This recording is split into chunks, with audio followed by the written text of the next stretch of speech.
إلا بالله بسم الله ما شاء الله لا يسوق الخير إلا الله بسم الله ما شاء الله لا يصرف السوء إلا الله بسم الله ما شاء الله ما كان من نعمة فمن الله بسم الله ما شاء الله ولا حول ولا قوة إلا بالله السلام عليكم ورحمة الله وبركاته. وعليكم السلام ورحمة الله وبركاته. الحمد لله رب العالمين الحمد لله من لا تراه العيون ولا تخالطه الظنون ولا يصفه الواصفون ولا يخشى الدوائر ولا تغيره الحوادث يعلم مساقيل الجبال ومكاييل البحار وعدد قطر الأمطار وعدد ورق الأشجار وعدد ما أظلم عليه الليل وأشرق عليه النهار لا تواري منه سماء سماء ولا أرض أرض ولا بحر ما في قعره ولا جبل ما في وعره. اللهم صل على سيدنا محمد خير خلق الله وعلى آله وصحبه ومواله ومن تبعهم بإحسان إلى يوم القيامة. أما بعد. Nabi kabar melunggus namian selaku sehat ya? Alhamdulillah. Mudah-mudahan senantiasa kita dapat bersyukur atas limpahan nikmat dan karunia Allah Subhanahu wa taala, karena tidaklah sesuatu yang menimpa orang yang beriman itu kecuali kebaikan. Dalam satu hadis yang diriwayatkan oleh Imam Bukhari, baginda Nabi sallallahu alaihi wasallam bersabda, "Man yuridillahu bihi khairan yusib minhu." Siapa yang Allah kehendaki kebaikan baginya, maka Allah datangkan musibah baginya. Nah, ini hadis ini menarik ya. Jadi kadang-kadang kita terlalu cepat suuzon kepada Allah. Suuzon kepada Allah, dikasih musibah, ya Allah kenapa dia yang ingkar, gak dikasih musibah kok saya dikasih musibah. Kenapa dia yang gak pernah sholat diberikan rezeki yang luas, kok saya seret rezeki saya ya Allah. Kenapa ya Allah dia yang kakinya digunakan melangkah ke tempat maksiat kok sehat-sehat saja ya Allah, kok saya yang rajin ke pengajian sakit ya Allah. Nah, kadang-kadang muncul pertanyaan seperti itu. Tapi baginda Nabi jelaskan bahwa tidaklah sesuatu menimpa orang yang beriman kecuali sesuatu yang menimpanya itu adalah kebaikan. Kenapa menjadi kebaikan? Karena setiap yang menimpa orang yang beriman itu masih lebih kecil dari apa yang menjadi takdir seharusnya. Jadi kadang-kadang kita diberikan oleh Allah Ta'ala musibah kecil untuk menjauhkan kita dari musibah yang lebih besar. Kadang-kadang Allah Ta'ala memberikan kita kesedihan yang kecil untuk menjauhkan kita dari kesedihan yang lebih besar. Kadang-kadang Allah Ta'ala memberikan kita luka yang kecil untuk menjauhkan kita dari luka yang lebih besar. Ada orang dikasih nikmat oleh Allah walaupun dia bermaksiat. Ada orang dikasih sehat oleh Allah walaupun dia bermaksiat. Ada orang diluaskan rizkinya oleh Allah walaupun dia bermaksiat. Tapi semua pemberian Allah itu namanya istidraj. Allah memberi tapi Allah marah dalam pemberian itu. Itu namanya istidraj. Jadi ketika orang sudah mulai melakukan maksiat, orang itu udah tidak merasa berdosa, meninggalkan sholat, tidak merasa berdosa, tidak pernah ngaji, maka Allah bukakan baginya pintu rizki. Fatahna alaihim abwaaba kulli syai'. Allah bukakan baginya pintu segala sesuatu. Makanya kalau kita dikasih kemudahan oleh Allah, rizki kita lancar, sehat badan kita, pokoknya dikasih kemudahan oleh Allah, tapi kita dalam maksiat, maka segera bertaubat kepada Allah. Karena apa? Karena kita sedang berada dalam istidratnya Allah Subhanahu wa ta'ala. Maka yang perlu kita yakini adalah setiap yang menimpa kita adalah kebaikan. Setiap yang menimpa orang yang beriman adalah kebaikan. Bahkan duri yang tertusuk di kaki orang yang beriman, sabda baginda Nabi, duri yang tertusuk di kaki orang yang beriman, selama duri itu belum keluar dari tubuh orang yang beriman, maka selama itu dia menggugurkan dosa-dosa orang yang beriman tersebut. Itu baru duri. Apalagi dia sakit gigi, apalagi dia sakit, dikasih penyakit sama Allah, lalu dia banyak bertaubat istighfar kepada Allah, maka kalau qadarullah Allah takdirkan dia meninggal dunia, maka dia meninggal dunia dalam keadaan seluruh dosanya yang dihapuskan oleh Allah Subhanahu wa ta'ala. Tapi jangan datang ke dukun. Ya, jangan datang ke dukun. Ini meninggal dunia setelah datang ke dukun. Wah, kamu dikerjain sama tetanggamu yang ini, kata dukunnya, meninggal. Maka dia meninggal dunia dalam keadaan ditolak sebagai umat Nabi Muhammad. Apa hadis baginda Nabi? Man ataka dinan lam tuqbal salatuhu arba'ina yauman. Siapa yang datang ke paranormal, kepada dukun, datang aja bertamu ke rumah dukun, 40 hari 40 malam ibadahnya sia-sia, sholatnya nggak diterima. Man atakahinan fasaddaqahu bima yaqul faqad kadzdzaba ala Muhammad. Siapa yang datang ke paranormal, siapa yang datang ke dukun, lalu dia benarkan ucapan dukun itu, kalau ia meninggal dunia, maka ia meninggal dunia sebagai orang yang mendustakan baginda Nabi Muhammad sallallahu alaihi wasallam. Maka mudah-mudahan kita banyak bersyukur karena apa yang menimpa kita semuanya adalah kebaikan dari Allah Subhanahu wa taala. Salawat serta salam kita aturkan untuk baginda Nabi Muhammad sallallahu alaihi wasallam. Perbanyak salawat, malaikat salawat, hewan-hewan bersalawat ya. Semua makhluk Allah Ta'ala bersalawat untuk baginda Nabi. Maka kita sebagai umat baginda Nabi harusnya lebih sering bersalawat untuk baginda Nabi Muhammad sallallahu alaihi wasallam. Para jamaah yang dimuliakan Allah Subhanahu wa Ta'ala, pada malam hari ini kita akan membahas sedikit pelajaran sederhana. Tapi pelajaran ini kalau diamalkan akan dapat menjadikan orang itu sebagai walinya Allah. Ini ilmu yang sederhana sekali. Tapi ilmu ini kalau bisa diamalkan, orang akan kontan menjadi wali Allah Ta'ala. Wali sebagaimana yang kita ketahui di dalam Al-Quran, di dalam surah Yunus ya, ayat 62, ayat 63, di mana Allah Subhanahu wa Ta'ala berfirman, ala inna awliya Allahi la khawfun alaihim wa la hum yahzanun. Kalau orang sudah menjadi kekasih Allah, kalau orang sudah menjadi orang yang terdekatnya Allah, maka Allah akan angkat rasa takut dan rasa khawatir dari dalam kalbunya. Siapakah mereka wali Allah Ta'ala itu? Yaitu alladzina amanu wa kanu yattaqun. Ada dua syarat utama di dalam Al-Quran untuk dapat menjadikan orang itu masuk dalam kategori walinya Allah. Yang pertama adalah alladzina amanu, dia beriman dulu. Wa kanu yattaqun, yang kedua dia bertakwa. Iman dan takwa. Jadi tolak ukur orang menjadi wali Allah bukan karamah, bukan keramat. Ada orang bisa jalan di air. Ada orang dia kalau doa sembuh orang yang sakit. Ada orang dia bisa melihat Allah perlihatkan kepadanya apa yang tidak diperlihatkan pada orang lain. Mohon maaf, ada orang bisa melihat orang akan meninggal dunia atau orang akan panjang usianya, itu kelihatan. Ada orang diberitahukan oleh Allah masa lalu, ada orang diberitahukan Allah masa depan. Kayaknya seperti ini nanti akan terjadi, ada musibah akan terjadi. Ada orang diberikan mukasyafah seperti itu oleh Allah. Tapi itu bukan tolak ukur orang itu adalah wali. Yang menjadi ukurannya adalah memiliki kategori dua, alladzina amanu wa kanu yattaqun, dia orang beriman, dan yang kedua dia adalah orang yang bertakwa. Nah, jadi beriman dan bertakwa perspektif Al-Quran. Dan apa yang ada di papan tulis yang saya tuliskan adalah amalnya orang beriman, amalnya orang yang bertakwa. Siapa yang amalin bakal jadi wali Allah Subhanahu wa Ta'ala. Izin yang sambil berdiri sedikit.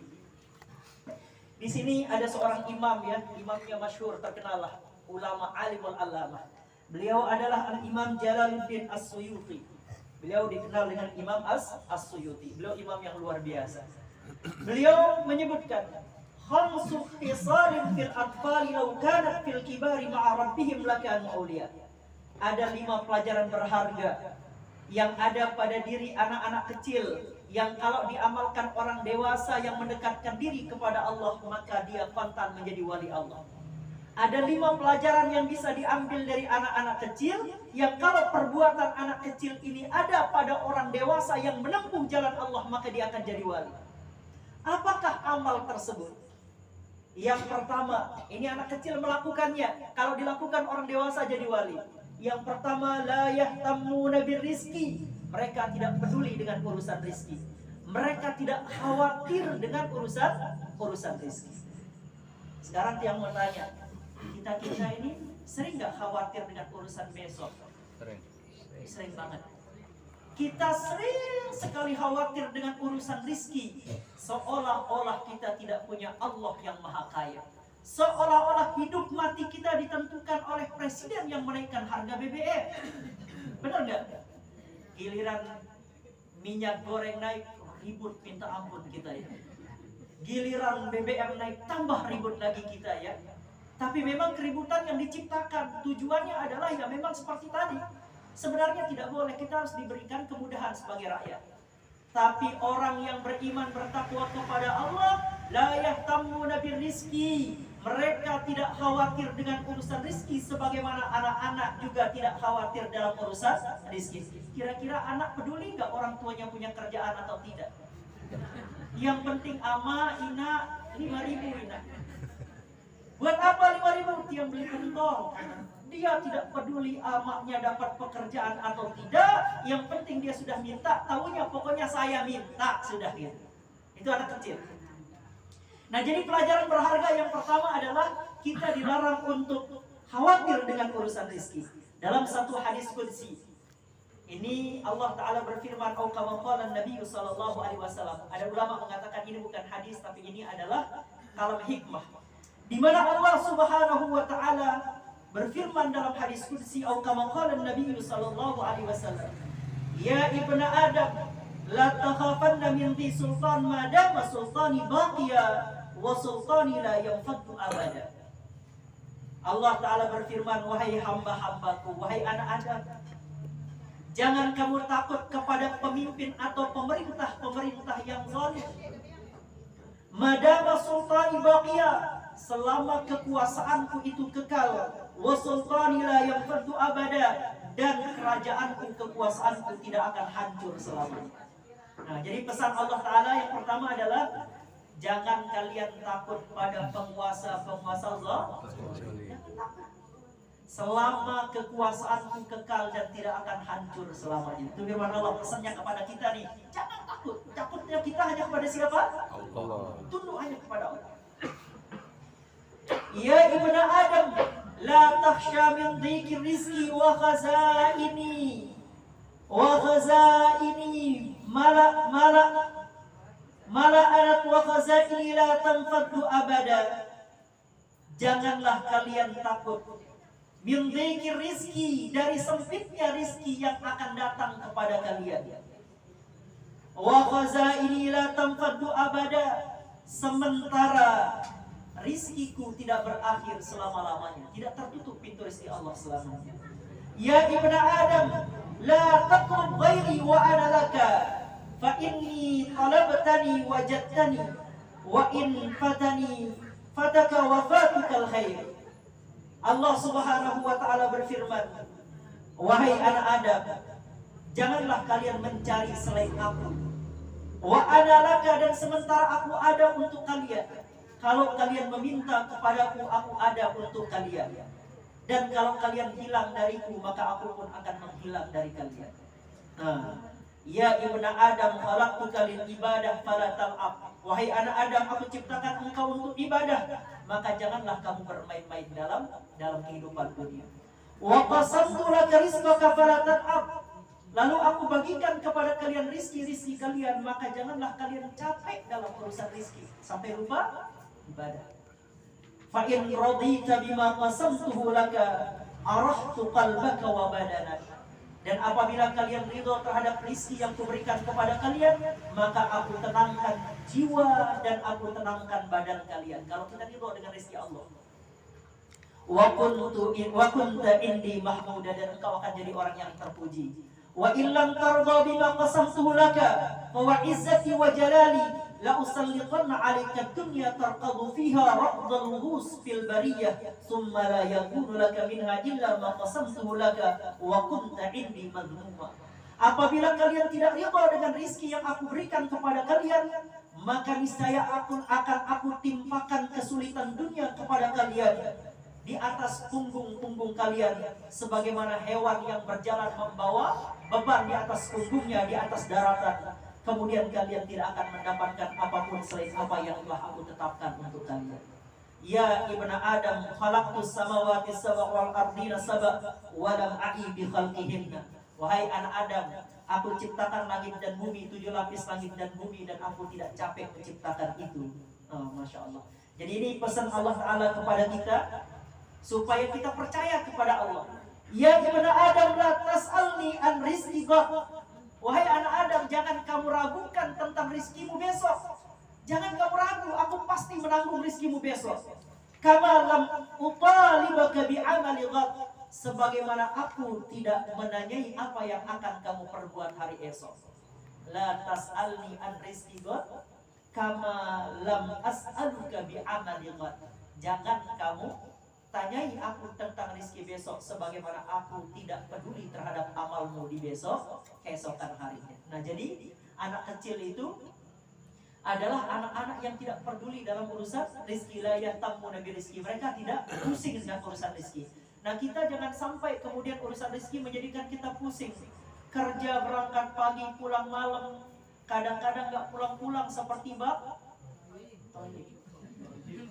Kalau ibu-ibu jadi TKW gak pulang-pulang misalnya, berarti bukan Bang Toyib, namanya Emak Toyibah. Ya enggak?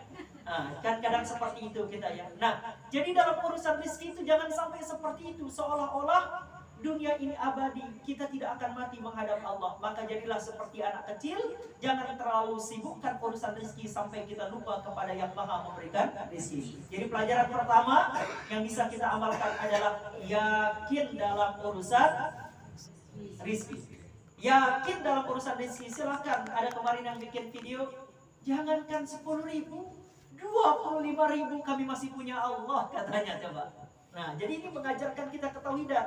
Silakan dia mau naik berapapun, tetap yang Maha memberikan rezeki siapa? Allah. Jadi kita yakini itu ya. Jadi Allah Ta'ala memberikan rezeki. Kemudian yang kedua, wala yashkuna min khaliqihim idza maradu. Wala yashkuna min khaliqihim idza maradu. Dan mereka adalah anak-anak yang tidak mengeluh.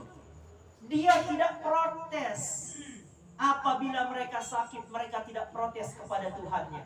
Kira-kira anak kecil komplain gak kepada Allah? Ya Allah, kok saya sakit? Pernah komplain gitu gak? La yashkuna rabbahum idza maradu. Mereka tidak marah. Mereka tidak komplain kepada Tuhannya ketika mereka sakit. Mereka tidak mengeluh. Mereka jalani rasa sakitnya. Mereka ridho menjalani rasa sakit. Itulah yang dialami anak-anak kita kalau sakit. Pilek, coba bayangin. Gak bisa napas masih dibeli es. Iya gak?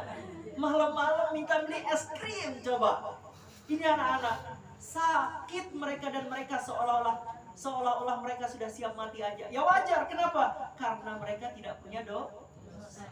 Jadi mereka nggak pernah ngeluh, sakit aja itu masih mau beli es krim, pilek, batuk, mau beli es. Coba bayangkan. Nah, kita kadang-kadang kalau sakit dikit, sakit ya Allah, lebih baik sakit gigi daripada sakit hati. Giliran sakit gigi, ya Allah, ternyata sakit gigi lebih sakit dari sakit hati. Coba. Saya baru baca status kemarin sore.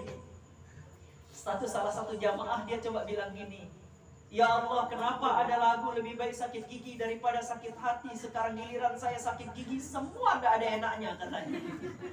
Nah, jadi itu kita. Kita kalau sakit diuji oleh Allah dengan penyakit, kita banyakkan komplain, kita banyakkan suudzon kepada Allah. Nah, anak-anak tidak pernah melakukan itu. Kalau kita bisa beramal seperti amalnya anak-anak, kalau misalnya kita ketika sakit kita ridho menerima rasa sakit itu sebagai cintanya Allah kepada kita, maka kita akan menjadi wali di antara wali-walinya Allah Subhanahu wa ta'ala. Itu pelajaran keberapa? Pelajaran yang ketiga. Wa ya'kuluna at-ta'ama mujtami'in, dan mereka makan makanan itu berjamaah bareng-bareng. Kalau makan, anak-anak tuh makannya bareng-bareng, ya enggak? Sering makan bareng-bareng. Kalau beli pentol barengan. Kalau beli mie gelas yang diseduh bareng beli es bareng, makan, nanti saling memberi antar mereka. Itu anak-anak. Kenapa makanya tradisi makan bareng dihidupkan oleh para ulama kita? Kalau di Lombok namanya begibu. Kalau di Kelu namanya mendulang namanya. Karena pakai dulangan, jadi namanya mendulang. Ini tradisi para ulama kita. Dianjurkan kita makan bersama supaya kita jadi wali. Bahkan keluarga kalau di rumah, usahakan kita punya tradisi makan bersama, dari sarapannya bareng, makan siangnya bareng, makan malamnya bareng. Ini kadang ada keluarga anaknya makan lain, Ibunya makan lain, ayahnya makan lain. Kapan ada waktu untuk menikmati hidangan bersama dengan keluarga? Nah, jadi kumpul keluarga, kita bisa lihat perkembangan anak-anak kita, keluarga kita saat kita makan bareng. Jadi makannya sama. Jangan ayah makan enak, ibu makan enak, anaknya kemudian gak makan enak. Iya, nah jadi ini ya. Jadi kita bareng-bareng makan. Ini adalah merupakan tradisinya para ulama kita yang dihidupkan di tengah kita. Ustaz mau tanya, Nabi Ibrahim alaihissalam apa gelarnya? Khalilullah. Nah, jadi Nabi Ibrahim itu gelarnya Khalilullah. Apa arti Khalilullah? Kekasih Allah, ya. Jadi Nabi Ibrahim itu juga Khalilullah, kekasih Allah. Gelarnya Khalil. Kalau Rasulullah gelarnya Habibullah. Nah, beda Habib dengan Khalil, ya. Khalil itu kekasih, tapi masih lebih tinggi gelar Habibullah. Nah, jadi Nabi Ibrahim alaihissalam mendapatkan gelar sebagai Khalilullah, kekasih Allah. Suatu ketika Nabi Ibrahim ditanya, wahai Nabi Ibrahim alaihissalam, apa yang menjadikan engkau mendapatkan gelar sebagai Khalilullah, sebagai kekasih Allah? Maka Nabi Ibrahim alaihissalam menjawab, Allah Ta'ala memberikan aku gelar Khalilullah sebagai kekasih Allah Ta'ala karena aku tidak pernah makan sendirian. Kalau aku mau makan, maka aku cari orang untuk menemani aku makan. Bahkan Nabi Ibrahim alaihissalam mencari bermil-mil untuk mencari orang yang menemani beliau makan. Gak pernah makan sendiri. Jadi Nabi Ibrahim gak pernah makan sendiri, apalagi ngopi sendiri. Ini ada lagu cuci baju sendiri. Hafal semua kan? Jadi cuci baju sendiri, makannya sendiri, ngopinya sendiri. Nah, biar nggak sendiri, biar nggak jomblo seperti itu, maka lakukan amal seperti anak-anak, seperti yang dilakukan Nabi Ibrahim. Tidak pernah makan sendiri. Contoh, ini kurma bisa aja dimakan sendiri sama yang punya. Tapi kenapa diberikan kepada kita sampai kepada kita? Tujuannya juga adalah supaya menjadi kekasih dan wali Allah Subhanahu wa Ta'ala. Nah, jadi ini penting ya. Kita makan bareng, jangan makan sendiri. Besok saya kalau sudah matang buah markisa di rumah, nanti insya Allah kita bagiin ya, insya Allah. Nah, jadi ini adalah merupakan amal anak-anak kecil. Anak-anak kecil kalau makan bareng senang begibung ya, senang bekele. Maka kita orang dewasa kalau kita makan bersama, berkumpul bersama makan, insya Allah kita akan diangkat oleh Allah Ta'ala menjadi walinya Allah Subhanahu. Yang keempat, perhatikan yang keempat. Wa idza khafu jarrat uyunuhum bid-dunu. Apabila mereka takut maka meneteslah air mata mereka. Itu anak kecil. Anak kecil kalau takut maka dia membahasakan rasa takutnya itu dengan menangis. Itu anak kecil. Kalau takut dia bahasakan rasa takutnya itu dengan menangis. Maka orang tua harus paham, kalau anak menangis antara dia takut, antara anak itu lapar, atau antara anak itu sakit. Harus bisa diterjemahkan air mata anak kecil. Nah, kalau anak kecil lagi takut dia nangis, maka kita juga sebagai orang dewasa yang ingin jadi wali Allah Ta'ala, kalau takut neraka, kalau takut siksa, kalau takut diazab Allah karena banyak dosa, banyak maksiat, takut dibenci Allah, takut tidak dipandang Allah, takut tidak melihat wajah Allah, takut tidak bertemu Nabi Muhammad di dalam surga, maka perbanyak menangis, meneteskan air mata. Ya Allah, jangan-jangan saya nggak masuk surga. Ya Allah, jangan-jangan saya nggak diakui sebagai umat Nabi Muhammad. Jangan-jangan saya tidak dipandang nanti di hari kiamat oleh Allah. Jangan-jangan dosa saya, jangan, maka perbanyak menangis karena tumbuh rasa takut kita kepada Allah. Bahkan dalam satu hadis baginda Nabi bersabda, sab'atun yudhilluhumullah yauma la dhilla illa dhilluh. Ada 7 golongan nih. 7 golongan itu akan mendapatkan naungan di tengah teriknya matahari di padang mahsyar. Salah satu di antaranya adalah rajulun dzakarallaha khaliyan fafadat 'ainah. Orang yang dia mengingat Allah, dia takut kepada Allah, lalu meneteslah air matanya pada saat dia sendiri. Jadi saat dia terbangun malam hari, atau saat dia ingat dosanya, Saat dia ingat maksiatnya, ya Allah saya banyak dosa, ya Allah saya banyak maksiat, ya Allah, ya Allah, ya Allah, maka menangis dia, maka tetesan air mata itu menjadikan ia mendapatkan naungan Allah di padang mahsyar. Maka pelajaran keempat yang bisa kita pelajari dari anak-anak adalah apabila mereka takut sesuatu mereka menangis, maka kita perbanyak menangisi dosa kita, perbanyak menangisi maksiat kita. Takutlah kepada neraka, takutlah kepada azab kubur, takutlah kepada malaikat Munkar Nakir, takutlah kepada malaikat Zabaniyah, takutlah kalau kita tidak bisa berjumpa Nabi Muhammad, takutlah kalau kita tidak dianggap sebagai umat Nabi Muhammad, takutlah kalau kita tidak dipandang oleh Allah Subhanahu wa Ta'ala. Jadi perbanyak menangis. Yang kelima, wa idza takhasamu tasara'u ila sulh.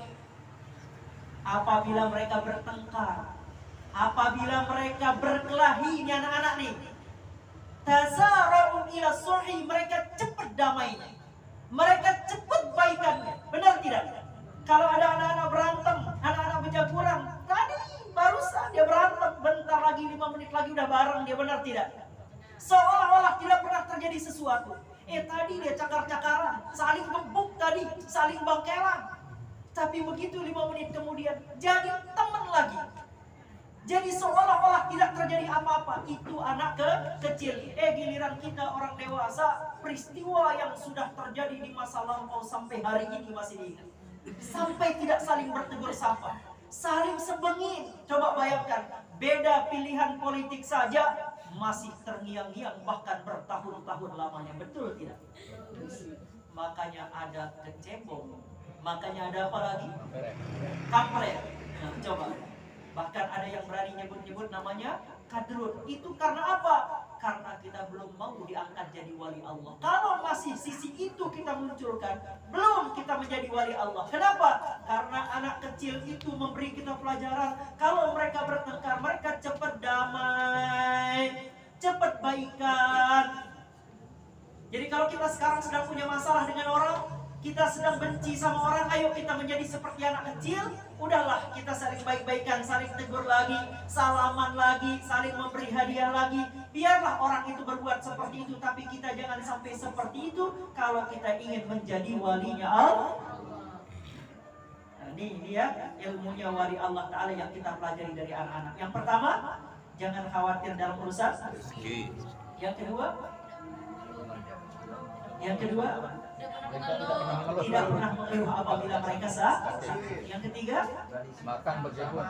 Mereka punya tradisi makan bareng, jadi kita usahakan makan bareng. Yang keempat, apabila mereka takut mereka banyak nangis. Yang kelima, apabila mereka bertengkar mereka cepat berdamai. 5 pelajaran, nanti kita ulang dari pertama biar semua paham ya. Nah, kalau ini diamalkan, ini bisa kita amalkan dalam kehidupan kita. Gak usah khawatir terhadap urusan rizki. Udah jalanin hidup ini, yakin kepada Allah yang maha memberi rizki. Tugas kita ikhtiar, bukan khawatir. Tugas kita bukan mikirin gimana ya sekarang harga BBM sudah 10.000 bensin. Kalau dihitung berarti saya dapat sekian liter. Kalau perjalanan sekian berarti sekian. Itu hitungan matematika. Tapi Allah Ta'ala punya matematika langit. Beda matematika langitnya Allah dengan matematika buminya manusia. Kalau matematika manusia 1 tambah 1 berapa? 2. Tapi Allah tidak begitu. Allah tidak begitu. Allah Ta'ala bahkan kalau kita punya matematika 1 kurang 1 sama dengan 0. Tapi Allah Ta'ala 1 dikurang 1 bukan 0. 1 dikurang 1 sama dengan 700. Kenapa bisa begitu? Disebutkan di dalam Al-Quran, orang yang mengeluarkan, mengurangi hartanya dengan bersedekah 1 saja, maka Allah umpamakan bagaikan ia menanam 1 benih, lalu benih itu menumbuhkan pohon. Dalam setiap pohon ada 7 tangkai, dalam setiap tangkai ada 100, berarti berapa? 700. Berarti kurang-kurangannya Allah 1 dikurang 1 berapa? 700. Dalam Al-Quran disebutkan. Nah, jadi bagaimana caranya sikapi segala sesuatu yang terkait rizki dalam hidup kita ini dengan menambahkan keyakinan bahwa yang maha mengatur rizki adalah Allah. Itu satu. Yang kedua, apabila sakit tidak usah mengeluh ya. Perbanyak kita ucapkan kalimat thayyibah. Apa contoh kalimat thayyibah ketika sakit? Istighfar. Apa yang kita ucapkan ketika kita sakit? Subhanallah tasbih. Apa yang kita ucapkan ketika kita sakit? Doanya Nabi Ayub. Apa doanya Nabi Ayub? Rabbi anni massaniyad-durru wa anta arhamur rahimin. Perbanyak baca itu. Rabbi anni massaniyad-durru wa anta arhamur rahimin. Rabbi anni massaniyad-durru wa anta arhamur rahimin. Banyakin baca itu. Itu doanya Nabi Ayub alaihissalam. Kemudian berikutnya, yang ketiga. Apa yang ketiga? Mereka makan bareng. Kita usahakan sekarang bersama keluarga yang punya mantu, yang punya cucu. Usahakan sekali waktu buat jadwal makan bareng bersama menantu dan cucu. Jadi kita bisa nasihatin menantu, kita bisa nasihatin cucu saat kita berkumpul bareng bersama anggota keluarga. Itu penting, itu sunnahnya baginda Nabi. Kemudian yang keempat apa? Kalau sedih ya. Kalau mereka takut, mereka akan meneteskan air mata. Mulai sekarang kita jangan senang menceritakan dosa, ya. Kita harus sedih dengan dosa-dosa kita. Allah Subhanahu wa taala menutupi aib dan dosa kita karena Allah ingin memberi kesempatan untuk bertaubat kepada kita. Semua kita punya dosa. Gak ada orang gak punya dosa selain para anbiya. Kalau para anbiya maksum, kalau para aulia mahfuz, terpelihara dari dosa. Bahkan salahnya para nabi itu sudah disetting oleh Allah. Salahnya saja para nabi sudah disetting sama Allah. Nabi Muhammad pernah suatu ketika baginda Nabi didatangi oleh seorang sahabat bernama yang buta, siapa namanya? Ibnu Ummi Maktum. Sahabat yang buta datang kepada Rasulullah, lalu Rasulullah memalingkan wajah.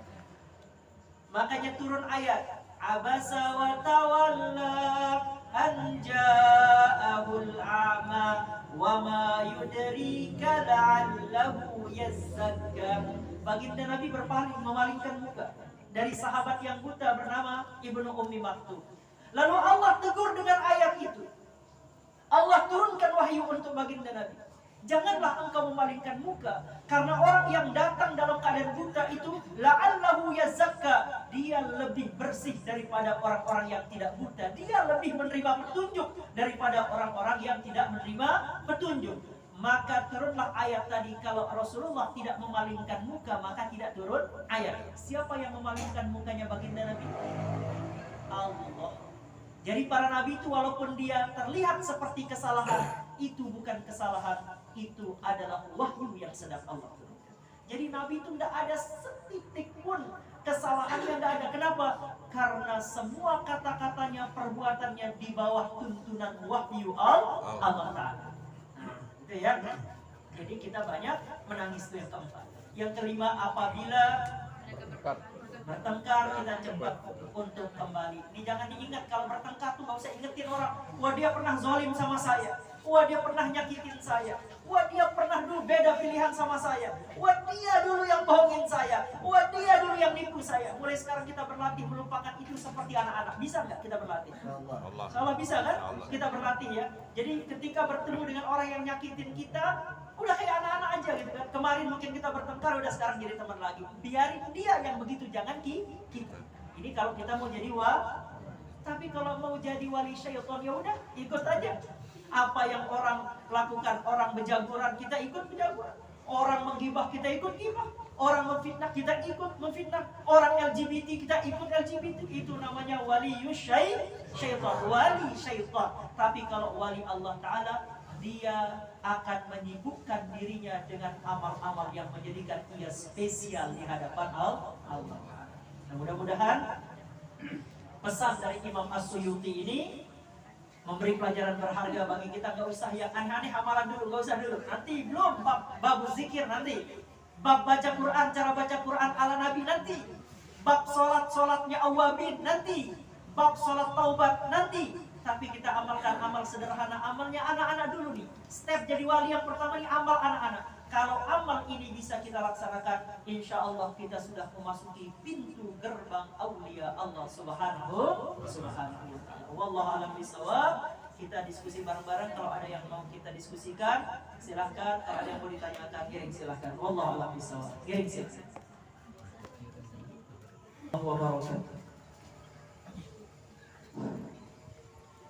Tadi sempat diuraikan sebelum kita mengamalkan yang iman masalah dukun. Oh gitu, dukun, masya Allah. Bagaimana dengan dukun beranak gitu? Mau penjelasan? Masya Allah, masya Allah. Niki pertanyaan betul, menarik. Karena istilah dukun itu tidak bisa digeneralisir. Nah, jadi kadang-kadang di Lombok ini dukun itu juga bisa berarti positif, tidak selalu berarti negatif. Kalau dalam arti Indonesia, dukun itu bisa berarti negatif, karena dukun itu adalah orang yang sotoy, orang yang sok tahu sesuatu yang gaib, itu arti dukun ya. Nah, jadi kalau di Lombok ada namanya dukun beranak. Sebenarnya dukun beranak itu bahasa Indonesianya adalah bidan. Jadi kalau zaman dulu bidan napaah ini dulu, zaman dulu itu pasti namanya dukun beranak namanya ya. Dulu di kampung kita ada juga namanya Pu Ayap. Pu Ayap itu dukun beranak ya. Nah, jadi apakah dukun beranak itu masuk dalam kategori kalau kita datang kepadanya sholat kita ditolak? Kalau kita datang kepada yang kita benarkan ucapannya, maka semua ibadah kita ditolak dan kita dianggap mendustakan Nabi Muhammad? Tentu tidak termasuk, karena dukun beranak itu bukan dukun yang negatif, tapi dia dukun yang positif. Ya, dia dukun putih, bukan dukun hitam. Gitu ya, bukan pesulap merah ya. Kopi merah gitu ya. Nah, jadi gitu ya. Jadi boleh ya terkait dukun beranak, karena dulu rata-rata kita ini lahir dari dukun beranak. Rata-rata kita yang senior ini lahir dari dukun beranak. Beda dengan anak-anak zaman now, lahirnya dari bidan. Kalau kita ini rata-rata dukun beranak, makanya Masya Allah, amal jariahnya para dukun beranak mengalir walaupun mereka sudah tidak ada. Adanya kita ini dibantu oleh mereka menjadi amal jariah untuk kita bersama ya. Jadi dukun yang dimaksud yang nggak boleh tadi, itu adalah dukun yang mengaku mengetahui perkara yang gaib. Ya, perkara-perkara yang gaib, karena banyak dukun-dukun yang melakukan maksiat, contoh mengirimkan teluh, mengirimkan sihir, memelihara beruang. Namanya beruang itu benda kecil. Saya pernah lihat, saya pernah pegang. Dia pernah di tangan saya, ada video saya sama beruang itu. Bapak-bapak kalau lihat beruang ini para jamaah, dia mirip dengan kutu yang ada di beras. Mirip kutu yang di beras. Itu dipelihara, ada kayak model tempatnya jangkrik, keklok namanya. Itu tinggal di sana. Dia hewan, tapi harus diajak bicara seperti manusia. Dia bisa diperintah. Ada warnanya putih, ada warnanya hitam, ada warnanya loreng. Kalau dia perintah sama dukun itu, kamu pergi berangkat, saya mau orang itu jantungnya kamu buat berdarah supaya dia bisa muntah darah. Berangkat. Nanti nempel dia di gelas kita, di pinggir gelas itu dinempel. Ketika kita minum dia masuk. Begitu dia keluar, dia akan laporan ke tuannya. Itu nanti dia akan nempel di tangan tuannya itu, mengoleskan darah dari jantung orang yang sudah dikenai tadi. Itu namanya beruang. Nah, beruang itu adalah makhluk sihir yang bisa diperintah kemana saja untuk menyakiti orang lain. Ini juga merupakan perbuatan dukun yang disebutkan tadi yang tidak boleh ya. Tidak boleh. Misalnya kita beli, tolong sakiti si itu dong. Tolong saya minta mantra, saya suka sama si itu tapi dia nggak suka sama saya. Maka itu berarti amal-amal perdukunan yang tidak boleh dilakukan ya. Nah, jadi kalau ini terjadi, maka sholat kita 40 hari gak diterima.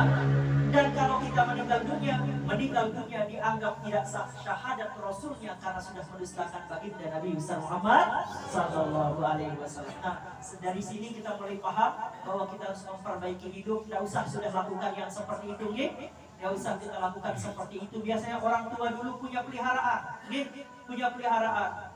Kalau dia pelihara beruang, itu syaratnya salah satunya Nabi. Kalau ada orang meninggal di kampung, misalnya mohon maaf, ada orang sini pelihara beruang. Kalau ada orang meninggal di kampung, dia harus ngomong gini, si anu wah ngenana. Nah, harus kita kasih tahu. Kalau dia tidak diberitahukan, maka dia akan memakan tuannya. Makanya banyak orang memelihara binatang sihir itu, beruang itu, dimakan oleh peliharaannya sendiri. Waliyazubillah. Maka oleh karena itu, hilangkan perbuatan seperti itu kalau kita ingin diterima, kalau kita ingin diakui sebagai umatnya Nabi besar Muhammad Sallallahu Alaihi Wasallam. Silakan, mungkin ada pertanyaan yang lain, kirim pakai mic.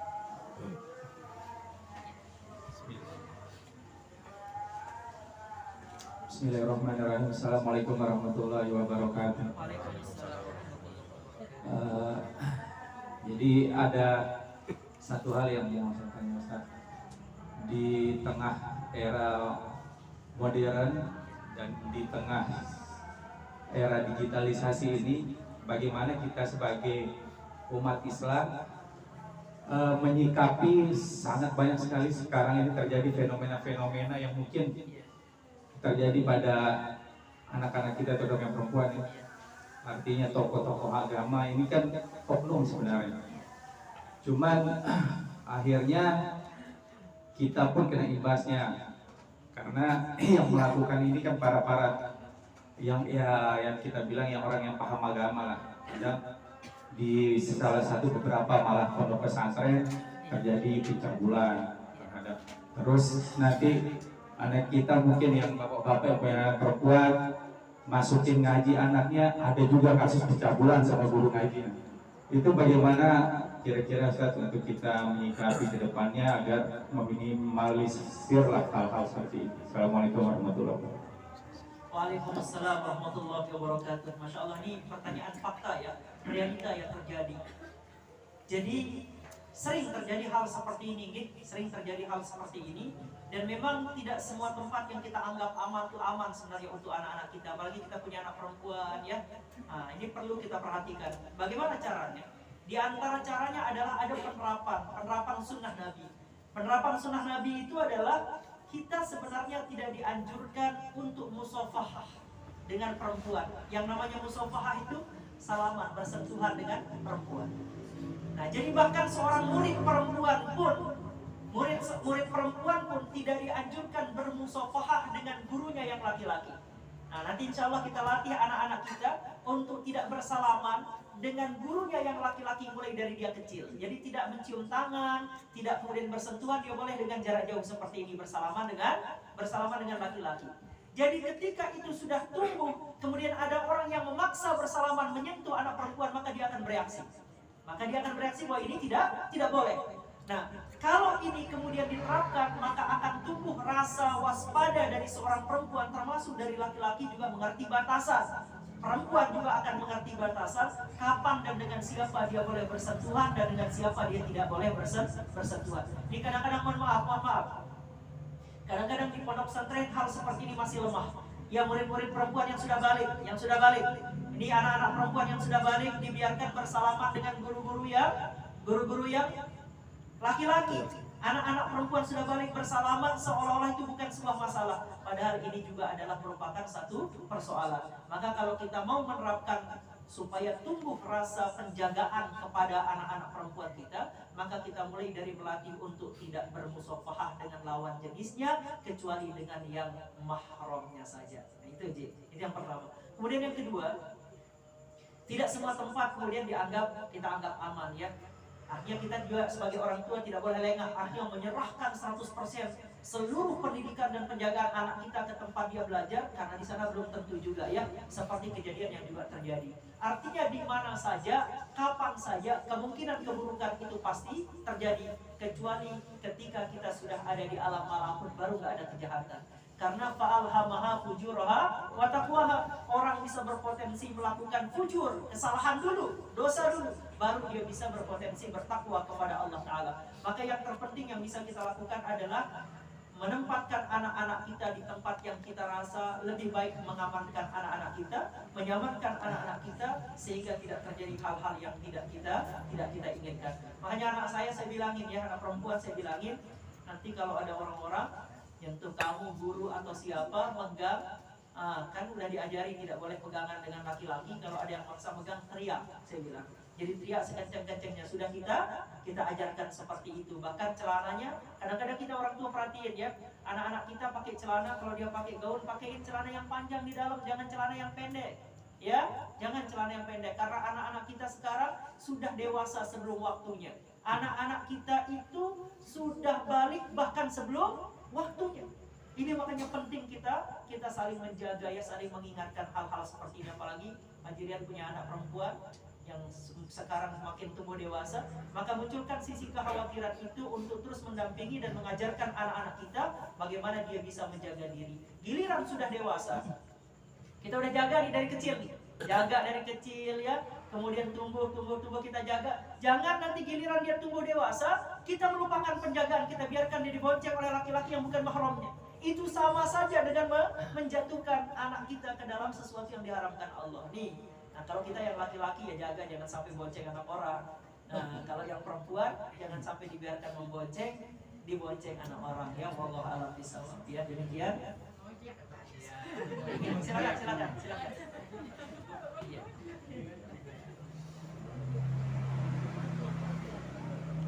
Silakan.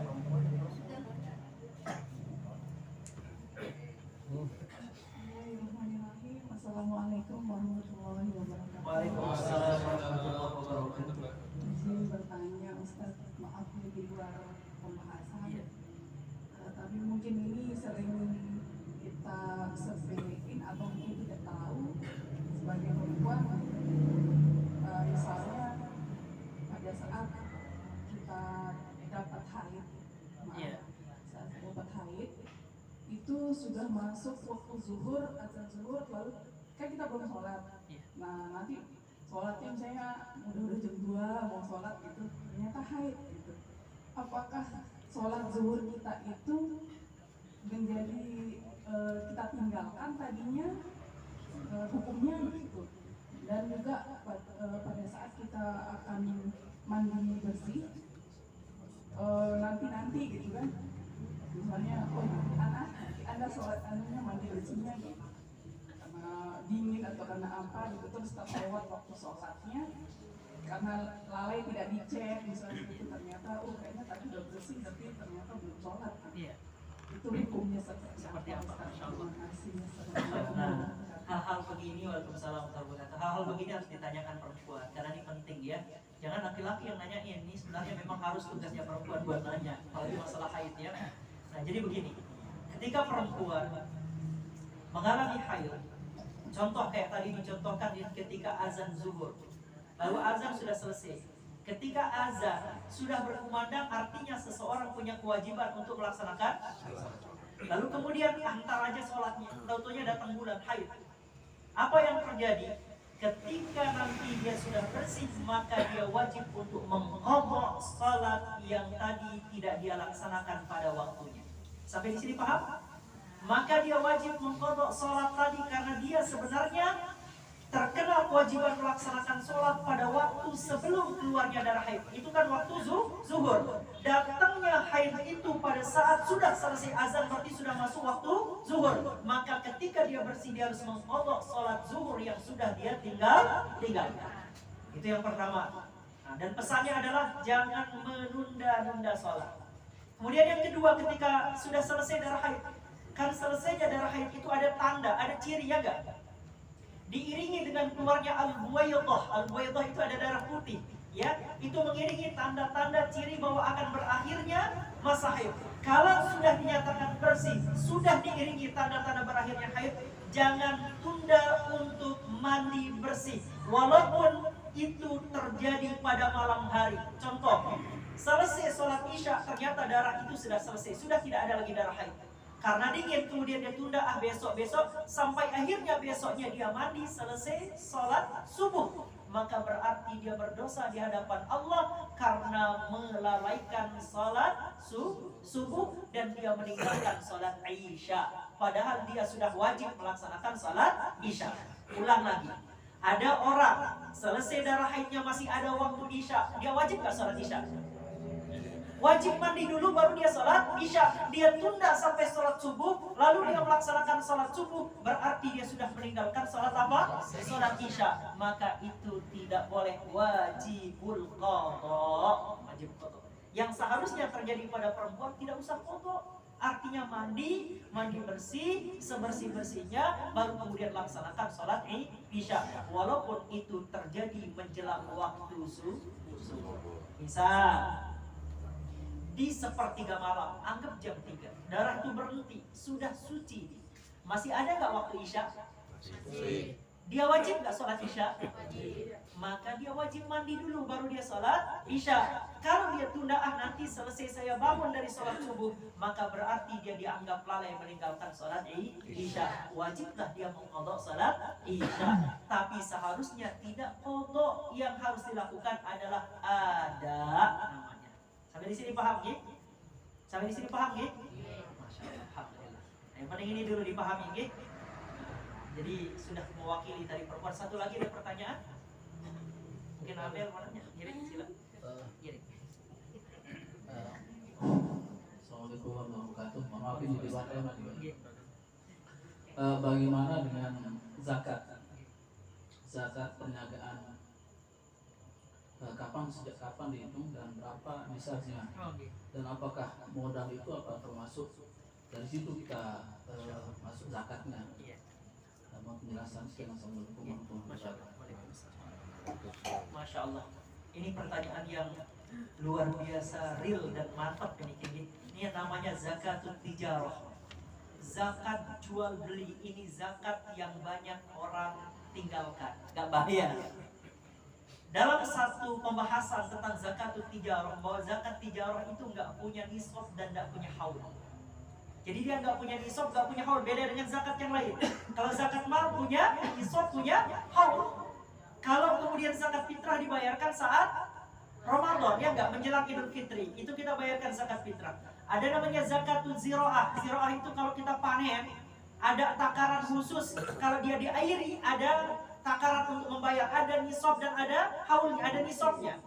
Nah, itu zakat. Ada zakat yang punya nisab haul, ada zakat yang punya nisab saja, tapi ada jenis zakat yang tidak punya nisab dan haul, namanya zakatut tijarah. Apa itu zakatut tijarah? Zakatut tijarah adalah apabila kita bertransaksi, maka dalam setiap keuntungan transaksi itu, maka ada persentase 2,5% yang harus disisihkan menjadi hak orang lain. Contoh, kita bertransaksi sekarang untungnya 1 juta, maka dalam 1 juta ada 2,5%. Berapa 2,5% dari 1 juta? 25.000. Maka 25.000 disisihkan, boleh dibayarkan harian, boleh dibayarkan bulanan, boleh dibayarkan tahunan. Supaya dia aman, tidak dianggap zakat mal, maka usahakan buatkan dia celengan atau tabungan. Ini tabungan nih, setiap berhasil di pasar laku jualan, 2,5%-nya dipotong dari untung ya, bukan dari modal. Nanti kalau dari modal juga dihitung habis ya. Dari untung masukkan ke celengan itu, ambil setahun sekali, maka ini untuk membersihkan bisnis dan transaksi kita. Sampai di sini paham nih kan? Paham nih kan? Nah, jadi setiap bisnis kita kalau dia mau berkah ya, kalau dia mau berkah dibersihkan, setiap bisnis kita, transaksi kita, apapun nama transaksinya, jualan di pasar kah, jualan di toko kah, jualan di mana saja, dari setiap keuntungan sisihkan 2,5% sebagai zakat jual beli kita. Boleh dibagikan harian kepada anak yatim atau kepada yang berhak, 8 golongan yang berhak, atau boleh dibagikan bulanan, boleh dibagikan juga dalam waktu per 1 tahun. Biasanya perusahaan menamakannya dengan CSR ya. Jadi itu dananya. Tapi sebenarnya berbeda dengan zakat. Kalau zakat, konsep yang ada dalam Islam itu namanya zakat. Makanya pelunggus ngamian kalau besok transaksi, Pak Ahmad punya toko, jualan di toko atau dapat proyek, sisihkan dari untung itu 2,5%. Ya, misalnya Amel punya buah mangga di rumah, ada yang datang ke sana beli, nanti kemudian setelah dari beli dapat untung, hitung Mel, nanti dari keuntungan itu keluarkan 2,5%. Nah, jadi seperti itulah dalam zakat tijarah, zakat transaksi namanya. Wallahu a'lam bishawab. Kalau ini kita ingin berkah, ingin mendapatkan keberkahan. Wallahu a'lam bishawab. Kita salat dan kita lanjutkan pada salat. Ya, kita tutup dengan sama-sama beristighfar, mohon ampun kepada Allah Subhanahu wa taala. Astaghfirullah Rabbal baraya, astaghfirullah minal khataya, astaghfirullah Rabbal baraya, astaghfirullah minal khataya, astaghfirullah Rabbal baraya, astaghfirullah minal khataaya. Aqulu qawli hadza hadana wa iyyakum ajma'in ila sabilil muhtadin. Assalamualaikum warahmatullahi wabarakatuh. Waalaikumsalam.